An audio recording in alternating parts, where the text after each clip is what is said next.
আরকে kitchen থেকে আপনাদের সবাইকে স্বাগত জানিয়ে আজকে আবার একটি নতুন রেসিপি নিয়ে আসছি, যে বাঁধাকপি ডিম দিয়ে বাঁধাকপি। তো তার জন্য আমি একটা বড় সাইজের আলু কেটে নিয়েছি ছোট ছোট করে, আর পেঁয়াজ কুচি 3টে মানে বড় সাইজের পেঁয়াজ, তার সাথে লাগবে টমেটো কুচি আর কড়াইশুঁটি, আর ফোড়নে লাগবে কারি পাতা, সর্ষে আর জিরে এই দিয়ে, আর লাগবে হলো ডিম। এখানে 3টে ডিম নিয়েছি আমি, আপনারা চাইলে কমিয়ে বাড়িয়েও নিতে পারেন। এই দিয়ে রান্নাটা হবে।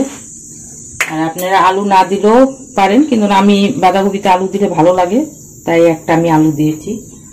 এখন রান্নাটা শুরু করব। কড়াইতে তেল দিয়ে গরম করতে বসিয়েছি, গরমটা হলে আলুটা ভেজে নিব। তেল গরম হয়ে গেছে, এখন আলুগুলোকে ভেজে তুলে নিব।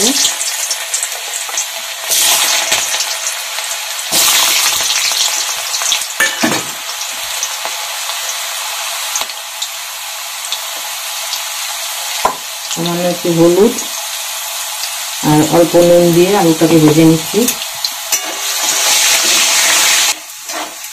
আমার আলু ভাজা হয়ে গেছে, এখন আলুগুলোকে তুলে নিচ্ছি।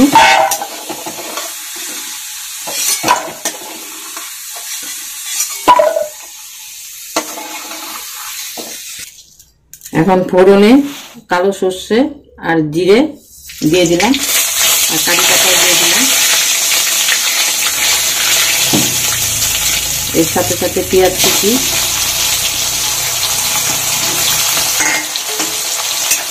হালকা হাতে নেড়ে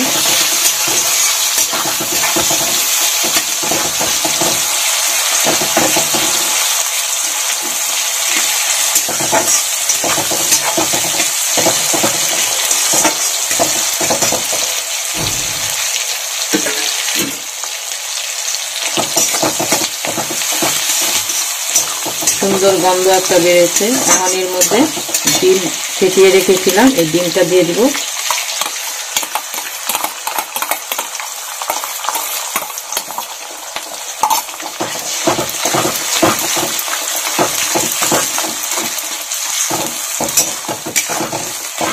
একদম ঝুরি ভাজার মতন করব।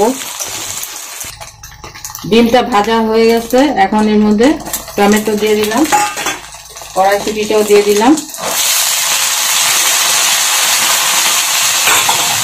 তার সাথে নুন দিয়ে দিলাম আন্দাজ মতন, হলুদ গুঁড়ো,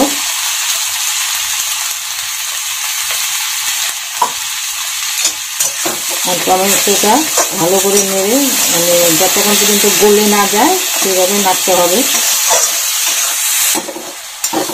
এখন এর মধ্যে আলু দিয়ে দিচ্ছি, ভেজে রেখেছিলাম সেই আলুগুলো।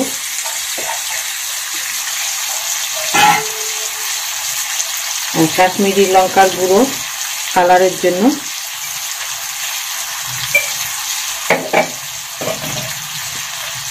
আর লাল লঙ্কার গুঁড়ো 1 চামচ,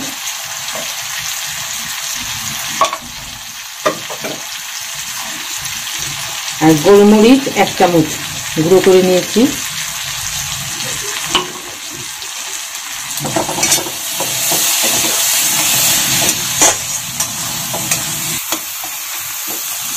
তেল ছেড়ে আসছে, এখন এর মধ্যে দিয়ে দিব বাঁধাকপি সেদ্ধ করে জল ঝরিয়ে রেখেছিলাম, সেই বাঁধাকপিটা দিয়ে দিলাম।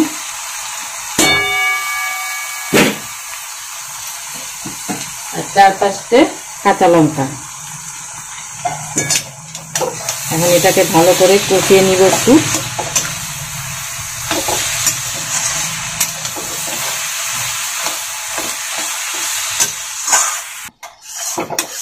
আমার রান্নাটা হয়ে গেল, এখন এর মধ্যে একটুখানি গরম মশলা ছড়িয়ে নামিয়ে নিব।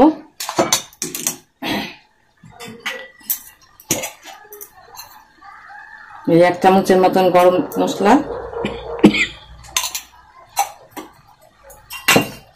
দিয়ে এখন নামিয়ে নিব। হয়ে গেল রান্না।